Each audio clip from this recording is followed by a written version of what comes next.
Falcha, welcome back. This is part 2 of our book, The Truth in the Light. This is Irish Granny Tarot. It's our usual Saturday book, but my work schedule.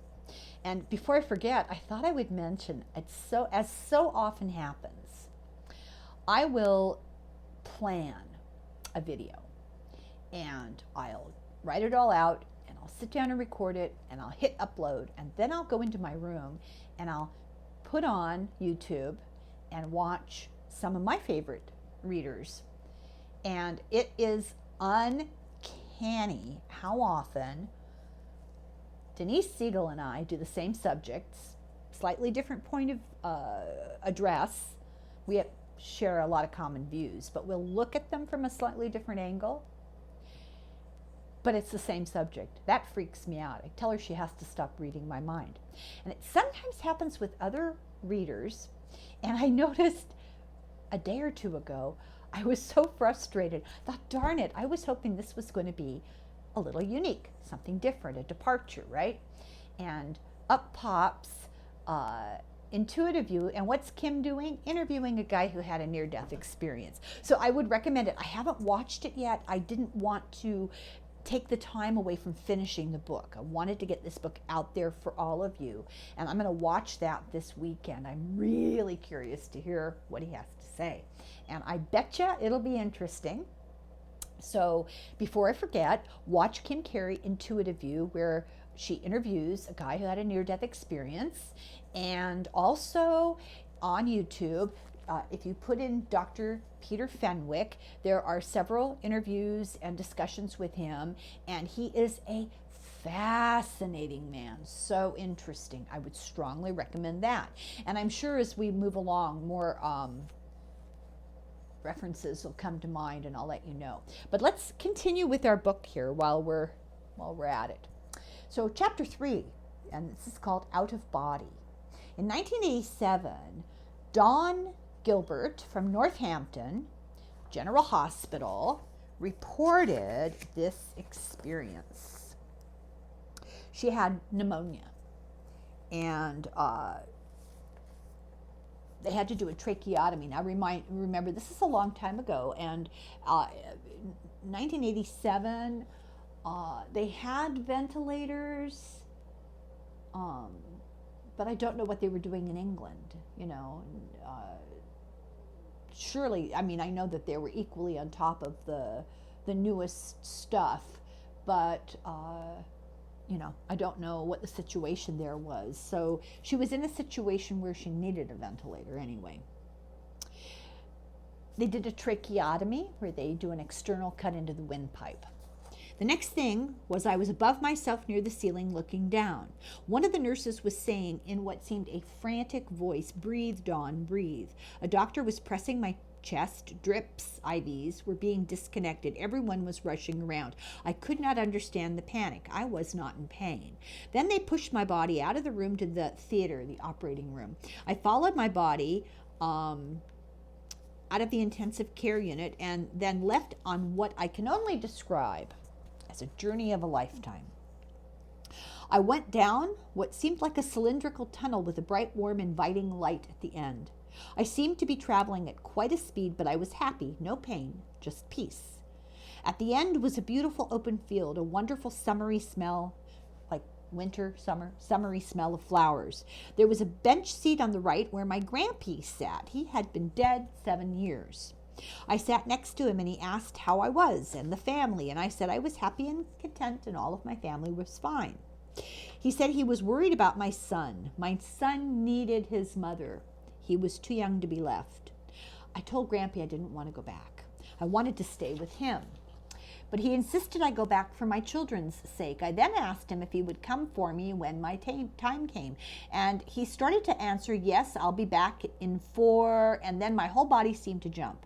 I looked around, and I saw I was back in intensive care. I honestly believe in what happened, that there is a life after death. After my experience, I was not afraid of death, as I had been before my illness." Let's see here. So the question is, can the self be separated from the body? People look at their body and don't feel it's the real them. So she has to say, this is another woman, a Mrs. Doreen Wood. He's very formal. He calls everybody Mr. and Mrs. all the time. It's interesting. She had a heart attack. I actually felt myself come away from my body. I twirled so fast up into the air, so free, no pain, weightlessness. Then I felt myself go back in my body and thought, was that old body with her knees curled up facing the wall? Was that me? I didn't see any lights, just whizzed round and round so fast and so free. Now I'm not so afraid of death. I know this body stays here, and was so disappointed that I came back and was wondering why. Yes, this feeling that the me up there and out of the body is the real me, infinitely more real than the body it leaves behind, is described over and over again. Mrs. Frances Bam, she says, I couldn't see any kind of body belonging to me. I seemed to be mind and emotions only. But I felt more vital, more myself than I have felt in my life at any time before or since. Someone else said, I realized I was looking at an immense black space, velvety. My mind seemed terribly clear and alert, more so than ever before. I was warm and comfortable. I seemed to be lying on my back, but when I tried to look along my body, I found I couldn't move. I felt as if I didn't have a body. It was all mind. Somebody else says, I woke up to find myself floating near the ceiling of the hospital room, looking down on my peaceful body. I wondered why I was there in bed if my feelings and myself were up on the ceiling.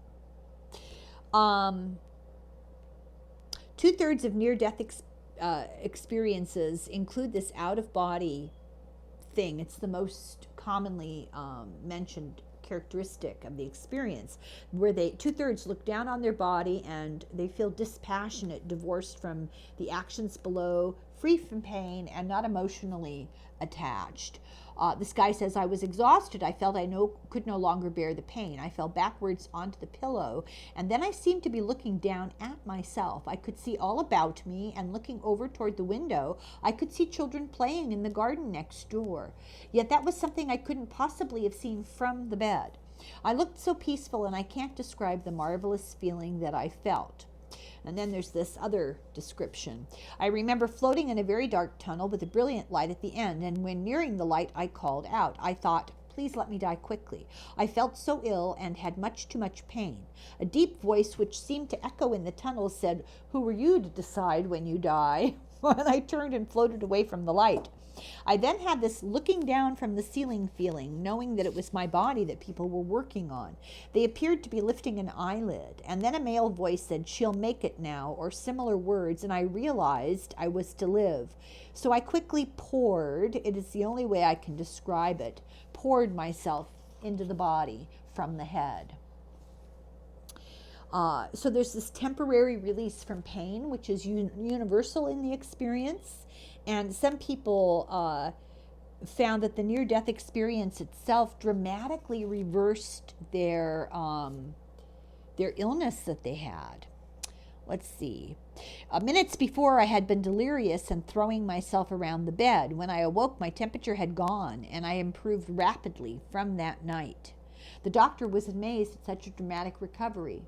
I've told my fiance and 1 or 2 close friends. Most people, I fear, would brand me a nutcase or said I just dreamed it. In the book, they mention several who have remarkable recoveries, and they say, true, these people had fevers, and it could have been that the high fever reduced whatever infection was making them so sick, but it's unusual for it to happen quite that suddenly. This person said, I had returned from surgery and was still unconscious when my spirit left my body, and I was up on the ceiling watching myself on the bed, and the nurse bending over me as though she was stroking my face, but of course I could not feel it. I then left the ceiling and went through the dark tunnel out into a beautiful bright meadow. It was so peaceful, a peace I can only describe as heavenly, and I was floating on this meadow toward a tree that had its branches outstretched like arms, waiting to welcome me. Remember that feature, it's important. I was thinking that once I got to the tree, I was safe, but I didn't get there because I came back down the tunnel very fast and onto the ceiling where the nurse still seemed to be doing something to my face. I had these huge bandages on my head, which to me on the ceiling looked like Yuri Gagarin's space helmet. I'd had the operation shortly after Gagarin's voyage into space. Russian cosmonaut. Suddenly, I was back on the bed and my face was feeling very cold. I regained consciousness and found the nurse was bathing my eyes with ice bags to reduce the swelling. It was 3 days before the nurse brought me a mirror and asked if I wanted to see how I looked. I was surprised to see the bandages, exactly as I had seen them when I was up on the ceiling. I was involved, they were pressure bandages, and also told that for a while I was very close to death. It was a long time before I told anyone of this spiritual experience. Now, 30 years later, I still remember it clearly, and I've wondered over the years, why was I sent back? Had I been rejected so that when I eventually do go, it will be to somewhere else? I hope not. His words, not mine. So there are some inconsistencies in sensory near-death experiences. They smell flowers, but don't feel their face stroked. So it's just this incongruity of some sense is felt and some sense is missing. Dr. Michael Sabom, a cardiologist, taped 100 interviews of out-of-body experiences and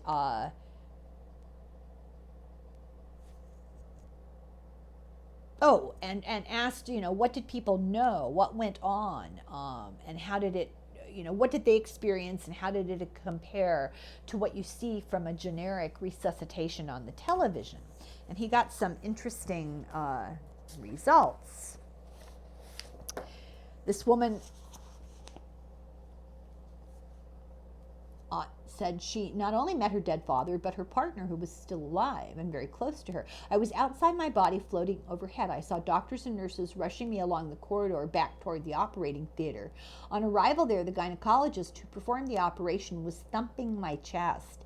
Later, repair work to my wound was going on, and I remembered a doctor was inserting a long cotton wool plug. I recall floating in a very bright tunnel. Everything seemed calm and peaceful. And at the end of the tunnel, my father, who had died 3 years previously, was holding out his hand and calling me to come. As I said, the feeling of calmness was indescribable. I heard music, and there was a beautiful smell.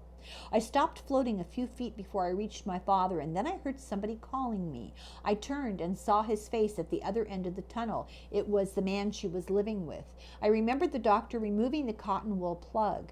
When I later saw this doctor, I told him everything, and he seemed shocked at my story. He had no explanation as to how I knew so much about the events of the previous night. Like most people, I had a tremendous fear of death. Now, believe me, it's the last thing I want, but I've lost the fear of the unknown because I truly believe that I had a preview. And then a guy called John Parkinson was having an operation in the Blackpool Victoria Hospital. The operation went wrong and he had a massive hemorrhage and was being given a blood transfusion. During this time, I seemed to leave my body and look down on the medical staff. I would have put this down to loss of blood to the brain, except for the following reason. I was surrounded by screens and I couldn't possibly see the rest of the ward. I saw the doctors enter the ward and go to another patient before coming to me. I could not have possibly seen this from my bed, surrounded by screens. I confirmed what I had seen with the doctor. And let's see, here is another interesting thing by a guy who had 2 cardiac arrests. It was as though I was standing on the wall of the ICU defying gravity and looking down at my own body. I was shocked at what an ugly corpse I was. I was naked and a nurse was taking down a drip out of my ankle. I vividly remember how purple my face was and how blank my forehead seemed. I appear to have a black triangle from my hairline to my nose. My wife later confirmed that this is how I looked once she was allowed in to see me. I guess from a lack of oxygen because his heart had stopped. Then this guy, retired major, described as a pragmatic, down-to-earth man, had an experience in 1978 that he never told anybody about. And one day, much later, after his experience, he was driving down the street and the car radio was on and he heard somebody describing a near-death experience and he freaked out. He thought, my God, that's what happened to me. At the time of his experience, the major was in intensive care after a heart attack. He had been in hospital for 48 hours in a side ward which had windows around the top just below ceiling level. The door to his room was closed. He would be the first to admit that he's not the world's easiest patient, and he had a low pain threshold. Here's what he said. I was lying there feeling terrible, absolutely at my lowest point. I'd never felt so low. Then these women just descended on me like three witches. They had to insert a catheter. I'd never had anything done like that, and they gave me no warning. Nothing. I didn't know what they were up to. I can remember shouting, "Who's that dreadful woman in the white coat?" and someone saying, "That's the doctor." I felt this enormous tension as though I knew something was going to happen, and then I was absolutely airy-fairy, as if I were levitating, quite serene, withdrawn from my body. I floated up into the top left corner of the room. I looked back and saw my own body lying there with its eyes closed. It didn't seem at all surprising for me to be up there. I could see through the windows at the top of the room to the reception area outside in the ward. Suddenly I was conscious of my wife waiting at the reception desk, talking to somebody who was sitting down behind the desk, so I couldn't see them properly. She was wearing her red trouser suit. I thought, my God, what an inappropriate time to arrive. It's not visiting hours. I haven't shaved. I'm looking dreadful. And anyway, I'm up here and she's down there, and there's the body. What's going to happen? The next thing I was conscious of was being back on my bed. I opened my eyes, and there, sitting beside me, was Joan, his wife, in her red trouser suit. I wasn't a bit surprised because I knew that she had arrived. I had already seen her. So they all mentioned details that they couldn't have known and they claimed to see, but how could it when they didn't have the ability to use their eyes? The major had no doubt that this was real. His wife was outside the door. He was able to get information about what she was wearing, and that he couldn't possibly have obtained it just lying in his bed with the door shut, blocked. So his explanation, the major's, is that something, call it your soul, call it whatever you like, detaches itself from your body and it goes to a vantage point. Everyone's fearful of death because of the unknown, but if what happened to me is a forerunner of death, then death won't worry me.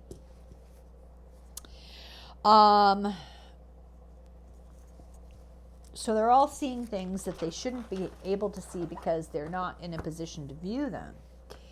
And out-of-body experiences do sometimes happen to people who are not near death.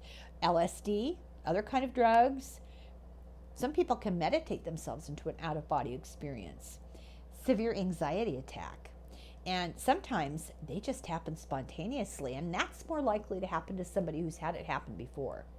So it seems easier for some people, and some people are capable of inducing an out-of-body experience at will. Kind of blows my mind. So let's see here. Sometimes people do something called astral projection. They have what's called an astral body. People will say that they came out of their bodies, but they saw that they were attached by a thread, a silver thread. And if you remember that poem by John Donne, Like Gold to Airy Thinness Beat, he describes the connection between lovers in this poem. A thread of gold so thin it's like gold has been beaten into this thing that wavers like a spider's web. That thread that connects spider's web, and it wafts in the breeze. And this is what they're describing, only almost always they say it's silver. So this woman said that, one person had a heart attack, one was dental anesthesia, another had the flu in 1918. And the guy who had the flu, who was 13 years old, said, I felt myself rise up, float into the highest part of the room, and look upon myself lying there asleep on my bed. I felt marvelous, no pain, free from ill, just floating up there. But I realized that I had a cord linking me with my body below. And while I felt very happy floating there, I somehow knew that if I moved too violently, I would break the cord. I would never be able to return to my body. I decided to return, and I did. This woman says, I felt like a kite on an endless string, which I could feel attached between my shoulder blades. I had to go back, and then I felt this cord on my back, the biblical silver cord, pulling me back, and the next thing I knew, I was back in my body. This guy says, I looked down, although I could not see my body. I could see I was attached to it by a light gray rope. And a 70-year-old police officer told this story. One Saturday night when I was 10, I'd been given permission to stay up late until 10 p.m. to listen to the wireless. That's the radio. I was very healthy and not ill at the time. My 2 younger brothers were upstairs asleep. Everyone else was out. In the room, we had a round mahogany dining table, and I sat with my back to the fireplace, facing toward the outside wall of the house. On my right was the kitchen door, and to my left, the door to the hall and the stairs. I remember clearly thinking that it must be possible for your spirit or your soul to detach itself from the physical body and roam free. I sat still, I don't know for how long, and I suddenly realized that all was still and silent. I was truly free and I was not frightened. I decided to look at myself, and I did, and was in fact studying myself. I was intensely curious. All of a sudden, I was conscious of movement on my left-hand side. The kitchen door opened. My sister walked in and looked at me, that is, at my physical self, and screamed. Without any effort or desire on my part, I found myself whole again. I remember asking my sister if she was all right. She was very upset and told me that she thought I was dead. She told me I looked totally empty, just a shell. I was going to tell her when she became very angry and accused me of trying to frighten her. She threatened to tell my parents, so I reached a pact with her, but did not tell her what had happened. Then this other woman explains when she was sick with the flu as a 7-year-old, I left my body and felt relief that I was free. I heard a noise and my Nana coming upstairs. I continued to float, and the light at the bottom of the stairs was brilliant. I was inquisitive. I needed to see why the light was so bright. I got to the curtain at the bottom of the stairs and heard my Nana scream and scream. My body started to shake. I was tangled in this curtain. I had to go back. My Nana wanted me, so I floated back, and as she let my head on the pillow, I came into my body, feet first. Whatever her grandmother saw clearly terrified her, just as with the sister of the boy, that they had been out of body, and they were looking at a body without its vital force.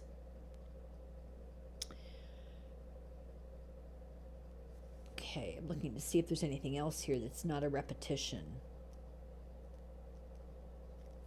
Oh, they felt like that spirit thing was their real self, and the body on the floor, on the bed, was not at all. And she says, I cannot believe it was just a dream. Dreams are soon forgotten, and I would not say that I had or that I had not gone to sleep. Something entirely different. And they get pulled back into their body by the weight of the body. This woman describes her return as being whisked back. I can only describe it like when you blow up a balloon and let the air out, to find herself in the recovery room in a hospital with a nurse saying, she's not coming round, she's not coming round. Oh, it's okay, she's all right. And I felt like I bumped back into my whole body. It seemed to jump. I looked around and I saw that I was back in the intensive care. Some people say they feel snapped back or slammed back. And this woman says that I slowly clicked back into my body and eventually tried to move an arm or a leg. So here's a really interesting story of a woman who had a spontaneous one. Usually they're very positive emotions, but this was a spontaneous one that scared her. I was walking along a main street and became aware I was not in my body. Okay, I'm sorry, but that would just do me in. My spirit or soul said or thought, what am I doing out here? This is very frightening, although it appeared to be over in seconds.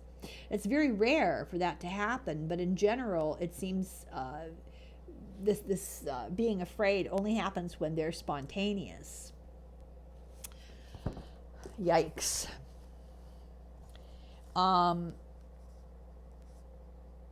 So if it happens in the context of an illness or an injury or something, it's usually you don't fear. But if it happens just walking down the street, that's a little disconcerting. Oh, let's put it that way. So what really happens in an out-of-body experience? They describe sensory input that should not be possible. So is there some sort of other new alternative information gathering system independent of the brain and the sensory organs? Is it a trick of brain function? Is the brain fooling you into a psychological space and not into a real space? This gets really interesting. I'll try not to get it too confusing because it can be a little confusing, but it's really interesting.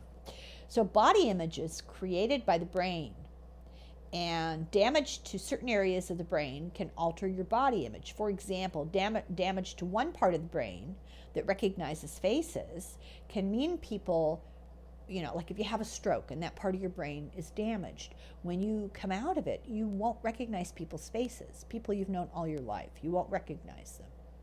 Interestingly enough, when you dream about people, they have no face. I just think that's fascinating. Damage to another part of the right part of the brain causes you to not see or just to ignore the left part of your body. So if something up here in some part of the brain is damaged, a specific part of the brain is damaged on the right side, you feel like you have no left half. So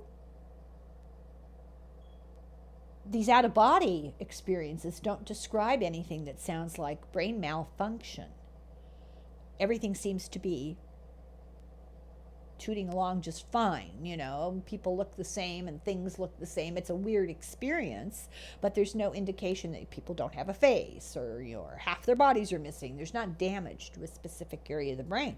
So we actually have two body images. We have the one inside, where people always say, oh, I know it's my 105th birthday and I don't feel any different than I did when I was 25. That's true. That's your inside perception of yourself. But then there's the part of you that looks in the mirror and goes, oh, whoops. Is that old person me? And an in and out of body experience, interestingly enough, you perceive yourself as you really are, the mirror perception of yourself, not your psychological perception. This is not a psychological trick. You're not picturing yourself going down the tunnel as a 25-year-old. You're picturing yourself going down the tunnel as 105 or however old you are.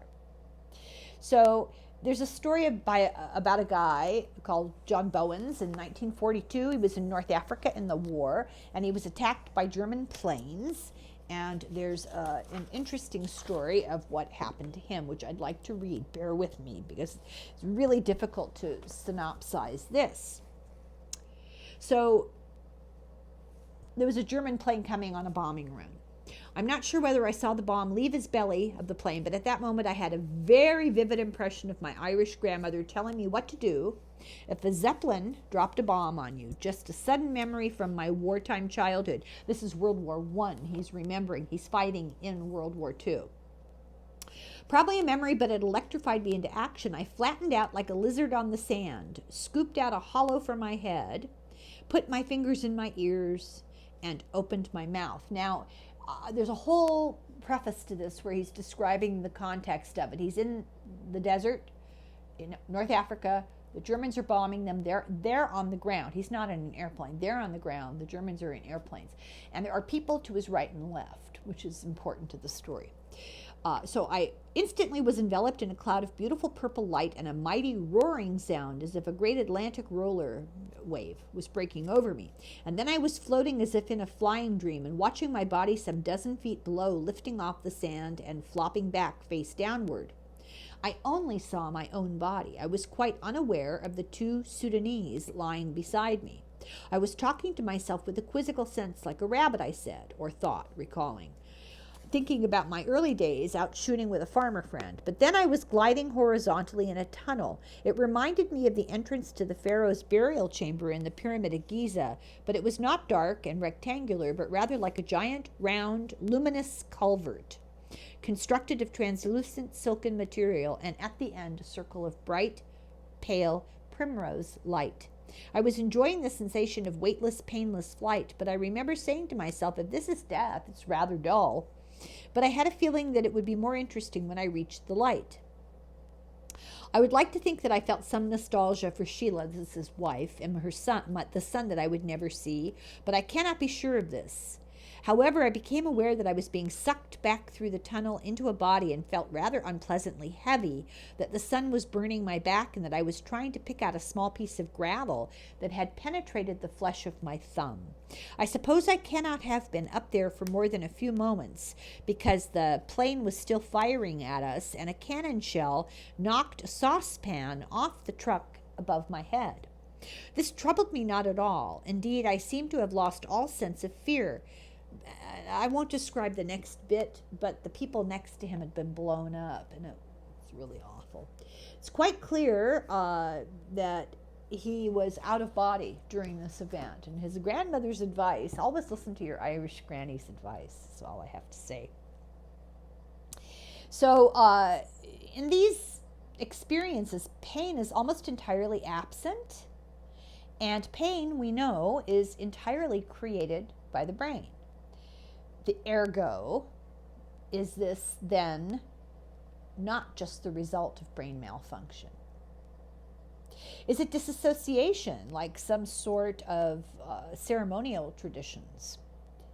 A disorganized brain in the emergency room or the operating room or through trauma should not be able to produce a clear psychological image, but out-of-body experiences have a great clarity of image. So they're slowly making their way through process of elimination. There doesn't appear to be brain damage because these things are not affected by what you would think brain damage would affect. It doesn't appear to be psychological because you're not experiencing this in the psychological models that you would expect to experience them as a 25-year-old. It doesn't seem to be disassociation because they're very clear, in fact more clear, and make more sense chronologically, etc., than dreams usually do. So chapter 4, the darkness and the light, is what this is called. This is a very interesting story. This is by a guy called Avon Palethorpe, a social worker, who describes herself as Christian but not church-going. She finds organized religion difficult to take and is quite skeptical about spiritualism, too. In other words, she's not the kind of person you would expect to have the kind of experience that she describes here. So this is her story. I was in a serious car accident in June of '86. I was driving in the center lane of a motorway. It was raining, and although only just past midday, very dark. I realized the car in front of me had slowed down sharply. I didn't want to brake for fear of skidding. So I steered right to the fast lane, and my car aquaplaned, and it went into a spin. I was struggling to control it when suddenly I wasn't in the car anymore. I was in a black tunnel or a funnel. Shooting through it was incredibly fast. I was spinning, yet it was a different movement from the spinning of the car. I felt I was shooting through the tunnel head first, spinning around the edges like water going down a plug or like a coil. There was a loud roaring, very noisy, like the moment of birth. How would she remember that? I had no time to feel afraid. I was very interested in what was happening, but I felt completely safe. While I was shooting through this tunnel, which was completely black to begin with, but seemed to be getting less dark and less clearly defined farther on, I was aware of a terrific debate. This part's very difficult to describe because all the words I can think of to use seem limited and therefore inadequate. Even terrific, as I just used it, I thought about for some time. Great doesn't seem big enough, and I certainly don't mean terrifying because it was the opposite of that.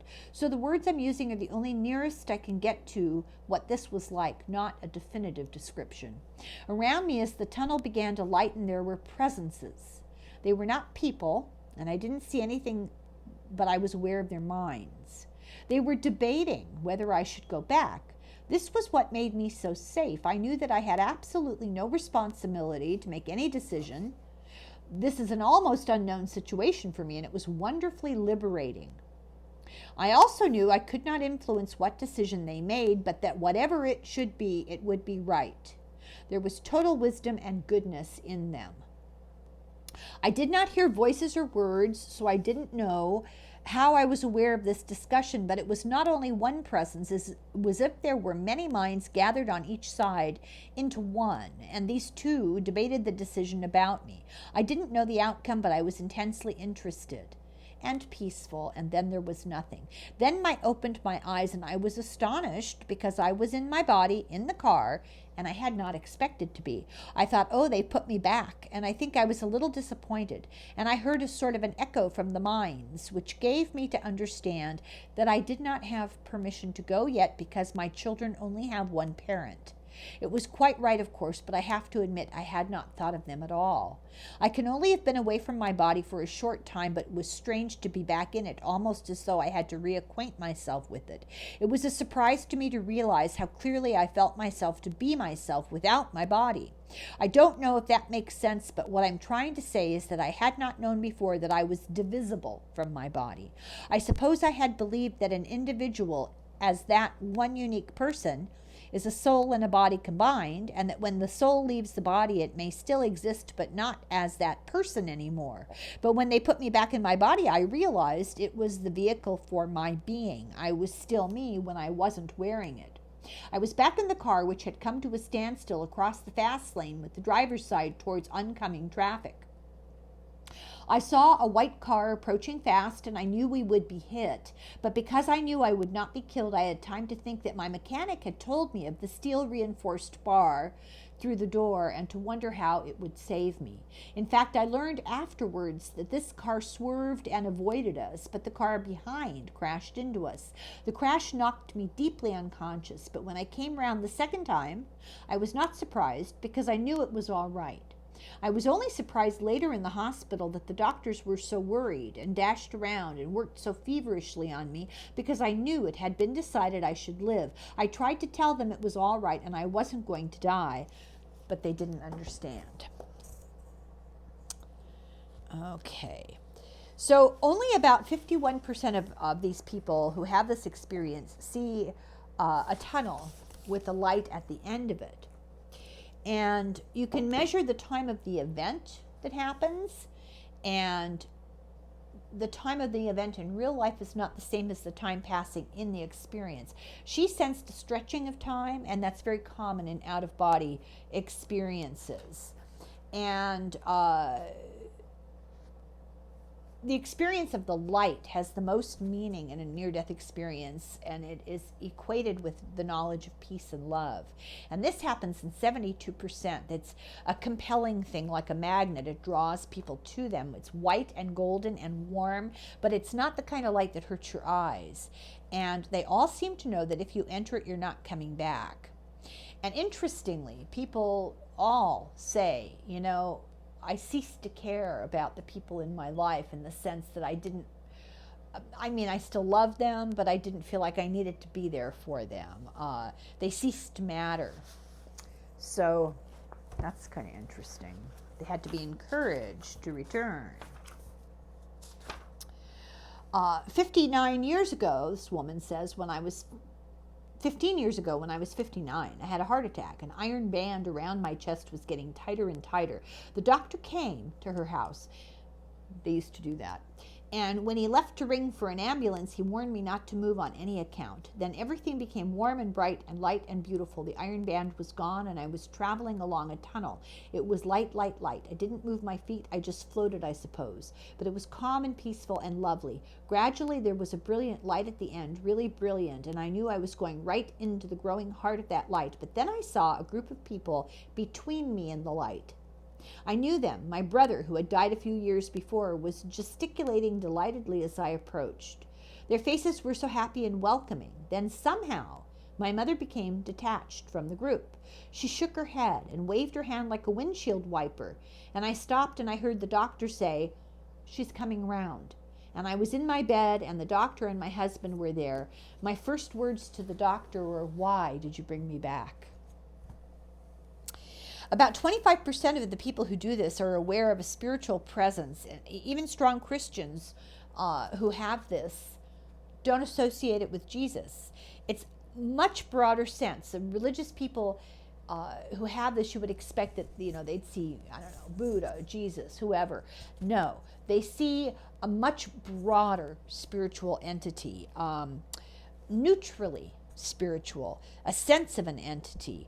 On the rare occasion when a person does see something like Jesus, it's what they call an art form Jesus. Jesus like a generic painting of Jesus, and something kind of, the way they describe it reminded me a lot of those descriptions that people give, and then the police put together a photo of the criminal, the witnesses describe, and they kind of look like people, but they're just a generic sort of not so well-defined features. So often there's a pinpoint light at the end of the tunnel, and the question that they asked, because they're still doing, elimination, is this a pinpoint light because it's related to the death of peripheral brain cells? Many more brain cells are focused at the center of your vision, and so you'd lose your peripheral vision first. It's the first to go, and the center would be the last. However, brain cell death would be random. Brain cell death doesn't happen like this. It happens all over. And so this perception that they're describing is not random. It seems like an organized thing. So there's physical properties about this tunnel too. It's not just darkness. So one woman described it as a tunnel made of metal, and that light reflected off the metal and she could see rivets around it. Somebody else described a rock, and that the rock tunnel, there was light seeping through the rocks, and they were curious to try to look through these cracks. Someone else is seeing the tunnel with the light and the window, but at the same time, okay, so they're looking in their hospital room and they see a tunnel with a light at the end of it, but they also see the window and all the garden and everything that's going on outside. So it's not associated with loss of brain cells in the visual field, is what this means. So now we come to chapter 5, which is called Coming Home. And let's see if I really want to read this.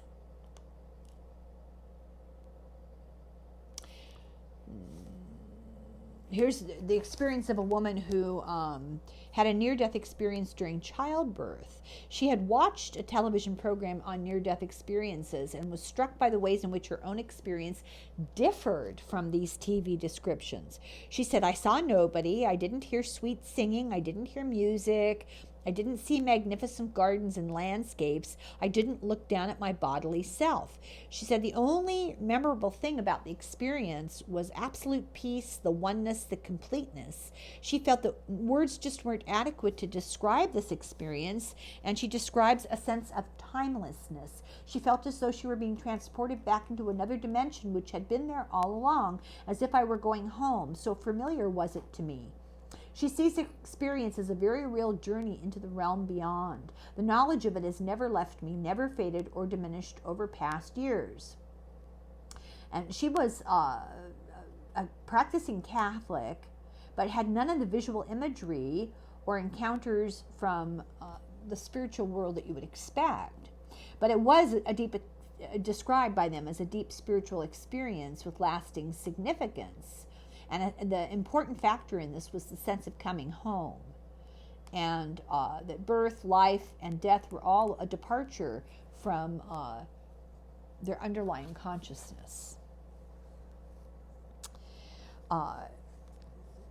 There's always a sense of great emotionality involved with these experiences. 88% of the time, they are the emotions of peace and joy. And people feel a profound sense of knowledge and a return. When they return, they feel this indescribable, they don't know what the knowledge is, but they feel they have this knowledge. Let's see here.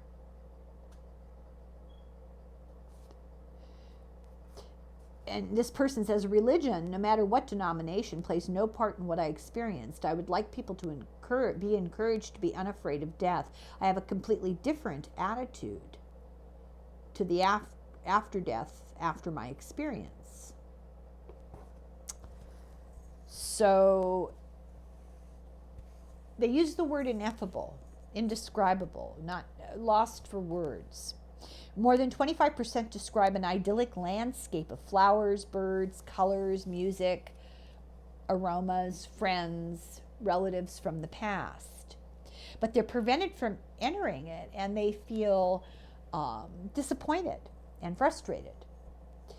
Now, these sorts of feelings and experiences are high order responses of the brain. The emotional apparatus of the brain is integrated and functions normally if you're able to feel these feelings. And that feeling of I, that's another part of the high ordered part of the brain. The ability to respond in a socially appropriate way during these things, like talk to people, interact with people, high functioning. Usually, there's no, I'm seeing no second like that. Oh, usually this is actually pretty funny. So, any of the people who go out into a garden describe beautiful flowers, just unbelievably beautiful, lush, all sorts of flowers and growth.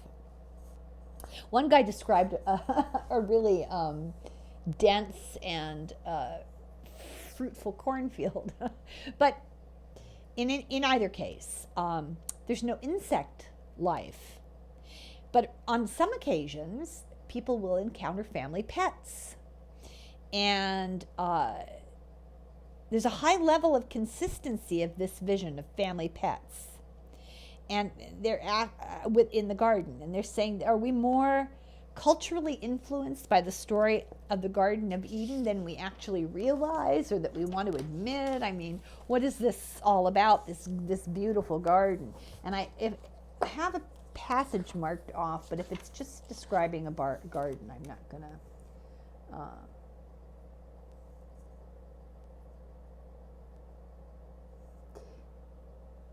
Oh, this is interesting. So this is meeting other people. And I looked up and I saw brightness and masses of people all smiling and reaching out to welcome me. And I was still moving up towards them when I saw my deceased mother. Not the mother that I had known, but I knew she was my mother, a young mother. She was smiling at me and had her hands stretched out to me. I was so happy. I was desperate to reach her. I had nearly got to her hands when I felt myself being pulled away from her. I got angry. I felt I had a long night dress on, and I was being pulled downwards by it. I was desolate as the people and my mother disappeared. They'd looked so happy and contented. I find it hard to describe the happiness on their faces. I wanted to be with them. It was no hallucination. How can you hallucinate a mother whom you knew and loved and remembered when she died, and see an entirely young, beautiful girl, and each know who the other is? I do not grieve for my mother. I know she is happy. So, interestingly, it says we usually feel our psychological age is somewhere between 25 and 35. Almost always stops around 35. And if we have dream of others, we dream about them at their real physical age the last time we knew them. And it's very unusual psychologically to dream about them as younger. It just doesn't work that way psychologically. That would be their psychological age. That would be how they think of themselves. So now you're talking about you perceiving yourself as you were at 25 to 35, encountering somebody who also perceives him or herself as 25 or 35, and you see each other at those ages. It's really interesting. It seems that death removes the ravages of age and time and illness. This one woman describes walking past a crowd of people unwrapping bandages and throwing away crutches and taking off plaster casts. She didn't know them, but it seemed to me they had just died and were being healed after their death. In this study that they did, 38% of the people having this near-death experience met somebody that they knew. 50% met a dead relative, 9% met a dead friend, 38% met a live person, 40% met complete stranger, and 33% met religious figures. So this person says, I could see a wall and a gate like an entrance, and behind the wall I saw my late grandparents on my father's side and an uncle who died before I was born. But the person with whom I seemed to be able to communicate I did not recognize. He was tall with fair hair, and his features were very clear. I felt I should know him, but did not. He asked me if I really wanted to be there. It felt so good, no more pain, and so relaxed as I had never felt before. My grandmother held out her hand to draw me in, but the man told me that I had so much to give and live for. At this point, I re-entered my body and sprang back to a seated position. I was no longer in the same pain, but again I was sick, bringing up clots of blood. I was afraid at the time to tell anyone. A while later, I told my mother and my father. My mother identified the man that he didn't recognize as my father who died when she was young. Oh, it's her father who had died when she was young. And I can verify, I have never seen a picture of that grandfather. Isn't that interesting? I think I told you guys, and I'll repeat it for anyone who may have missed it, because repeating myself is kind of what I do these days. I was working in a hospital where they had a ward, where they rehabilitated people who had strokes and heart attacks. And I was taking care of a woman in her late 50s who'd had a devastating heart attack and had to be resuscitated several times.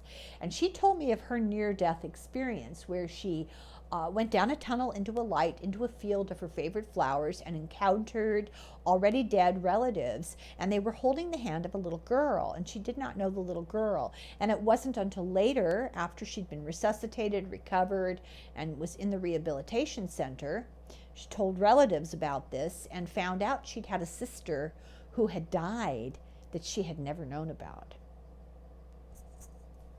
Interesting, huh? So nobody runs into enemies.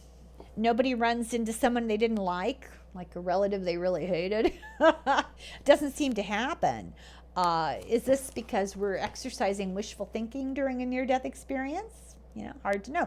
Maybe because there's so much love and this pervasive feeling of joy in the near-death experience that it erases these negative emotions of revenge or resentment or whatever.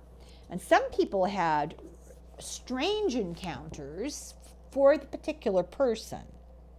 I was a practicing Roman Catholic, and had I died, I most certainly would have expected any vision to be related to my faith, beings of light, Jesus, Mary, angels. As it was, I suddenly found myself in this gentle, glowing light, and standing a little below, three beings above me. They appeared to me as young Indian men, Eastern Asian Indian, and though they were dressed alike in high-necked silver-colored tunics with silver turbans on their head, I felt they were young Indian princes or rajas. Two were facing each other and a third facing me, and from a jewel in the center of each forehead or turban, three laser beams emitted, meeting at the center. My whole lifestyle was changed as a result. Much reading about various religions and philosophies.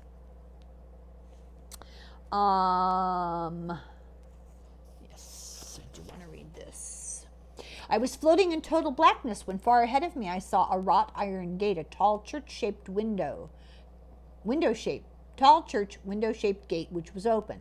Through the gate I saw a group of three figures, apparently male, all dressed in Arab-type flowing gowns with hoods, which looked to be made from a type of chain mail. The figures were standing on a platform like the Olympic stands, the middle one higher than the other two. The figures and the gate seemed to be lit from within, not quite fluorescent, but their surroundings were still totally black. I floated gently towards the gate, then the middle figure looked at me and slowly shook his head, giving me the impression I was not to be allowed in yet, and I awoke and I felt very much at peace. Then this woman says I was floaty, and then I was in a tunnel of light, and at the end I seemed to be standing in front of 3 old Chinese men who all had long white beards and who also wore white robes. They looked pleasant but rather puzzled. One said to me, "You should not be here yet. It's not the year of the 7th horse."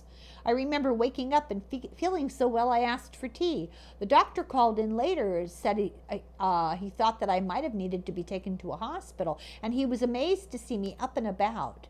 But I had not taken the medicine that he left. I did not tell him about my experience. So interesting. And then there's a little bit of a description that I won't belabor about the fact that in Western tradition, triads seem to be an archetype that's really important. 3 apples, 3 kings, St. Patrick, the 3 leaves of the shamrock. The 3 people in the Trinity. 3s are a really important thing psychologically, culturally in the West. Then they had sensory experiences are heightened. Familiar people, their clothing is unremarkable. Nobody seems to ever really say much about that. Sometimes they're just these strangers that cannot be identified. However, figures in monk-like robes are a recurring theme in near-death experiences. Then they have this experience of a woman who was blind. And what she experienced is really interesting.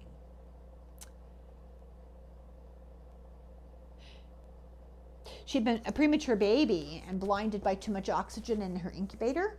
Remember that, when that used to happen? It's so sad. When she was 22, she got in a road accident and lay in a coma in the hospital. The first thing I clearly remember was being on the ceiling, looking down and seeing this body. I was really terrified by the ability to see. At first, I could not relate to the body, and then I realized it was me. I could hear the doctor say there's blood on her eardrum. Now she's probably going to be deaf as well as blind. I was screaming at him, but I can hear, and I felt this terrible desolation because I could not get through to him. Then the nurse said that I'd be in a vegetative state, and I tried to talk to her, but she couldn't hear me either. I was pulled up through the roof, and I had this glorious sense of freedom. I could move wherever I wanted to. I was above the street, above the hospital. I was ecstatic about being able to move wherever I wanted to. That ended suddenly. I was sucked into a tunnel and heard a sound like monstrous fans. It was not actually that, but it's the closest way I can describe. It was a beautiful sound. The tunnel was dark, with regular open spaces on the side, through which I could see other people traveling in other tunnels. There was one area I passed by where there was a group of drab, dull, unhappy people who were unable to move. But then I saw distant light, and I heard hymns. 5 people came to meet me, 2 close friends who had died, an old couple who had once been neighbors, and her grandmother. They were forbidden to touch her. They were told it wasn't her time yet, that she had to go back and live and have children. She was worried because she was in a field of flowers and she was walking on them, and the flowers could telepathically communicate with her and told her she wasn't hurting them. She experienced a life review, rapid but detailed. She said she was able to feel her own feelings and the feelings of everybody else involved. So here's this woman, 100% blind since she was virtually a newborn. And they know that from people who are blind at birth with cataracts, when they later have the cataracts removed, it takes them quite a while to make sense of vision. They have to learn what it is they're looking at, learn how to have their brain interpret it. But Emily, this blind woman, had no problem in her near-death experience understanding everything she was seeing without a database of visual imagery. So, is this correlated to something going on similarly with people who are deaf but are schizophrenic but hear voices? And they actually hear voices even though in real life, without hallucination, they're deaf. 20% of the people in near-death experiences hear heavenly music. And heavenly music, it's concordant, harmonious, rhythmic, and interestingly, this all involves the right temporal lobe. They also sense often the smell of flowers and the warmth of light. And is this the endorphins working on the brain? Near-death experiences, experiencers recognize that real senses are not involved. They'll say, I heard them telling me, but I heard it in my mind. They didn't hear it through their ears. That there's a lot of telepathic communication. So is this all about abnormal brain activity? That's what we're going to talk about next in chapter 7. So I'll stop here, upload this, and I'll be back. So, Slán go fóill.